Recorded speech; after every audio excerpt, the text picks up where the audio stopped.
The lungs are where the body draws in vital oxygen and exchanges it for carbon dioxide. But every breath we take is accompanied by potentially harmful microbes, as well as particulates which can damage delicate lung tissue. To counter these threats, the lungs are enriched in immune cells that repulse invaders and repair injury. But this potent arsenal comes at a heavy cost.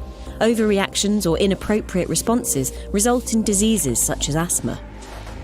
The lungs are spongy organs composed of increasingly finer tubules.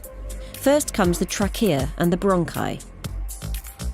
These are then divided into the bronchioles, which are wrapped in a muscular sheath. At the ends of the bronchioles are microscopic air-filled sacs called alveoli. In the case of asthma, most of the harmful immunological events occur within the bronchi and bronchioles. The bronchial wall is made up of an epithelium covered in tiny hair-like structures called cilia, an interstitium, and muscle cells. Goblet cells scattered along the epithelium discharge a thin layer of mucus into the bronchiole lumen. The mucus is continually swept back up through the lungs by the action of the cilia. This system is known as the mucus escalator and is important for removing inhaled particles trapped within the mucus. Embedded throughout the bronchiole wall are immune cells such as dendritic cells, which sample antigens from the lumen, mast cells, which are packed with granules, tiny packages rich in histamine, and innate lymphoid cells, or ILCs. Individuals with asthma need to have been previously sensitized to a specific environmental antigen. The most common is found in the feces of house dust mites. But symptoms can also be worsened by respiratory virus infections, smoke, or pollutants. When inhaled antigens contact the epithelium, they trigger the release of two chemicals, IL-25 and TSLP, which stimulate nearby dendritic cells and innate lymphoid cells, those ILCs. The dendritic cells leave the epithelium for the lymph nodes, where they activate T cells and initiate an adaptive immune response. Antigen can also pass through the epithelium, especially in conjunction with damaging particles such as those found within tobacco smoke or diesel fumes. Some of this antigen can reach the mast cells housed in smooth muscle tissue. The mast cells of asthmatic individuals are unusual. They have more of an immune molecule called IgE stuck to their surface. The attached IgE then binds the relevant antigen, in this case from house dust mites, in a highly specific manner.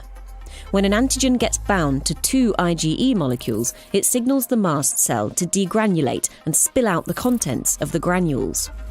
The granules' innards then exert their effects on surrounding cells and tissues. In asthma, the granule contents cause smooth muscle contraction and mucosal edema, leading to narrowing of the bronchioles. Many anti-allergy drugs target this key process of degranulation. Back to those T cells in the lymph nodes.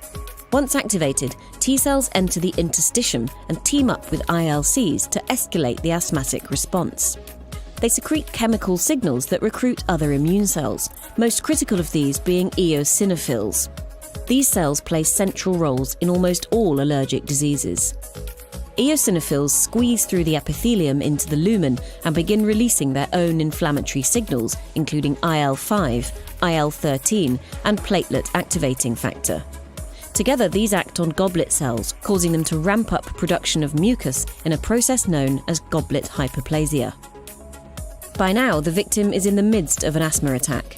As the attack proceeds, more and more eosinophils are recruited into the lumen and the mucus layer progressively thickens. The collective effects of smooth muscle contraction and mucus overproduction restrict airflow and result in the classic symptoms of asthma, including difficulty breathing, coughing, and wheezing. Multiple attacks can, over time, lead to fibrosis and permanent injury of the lung.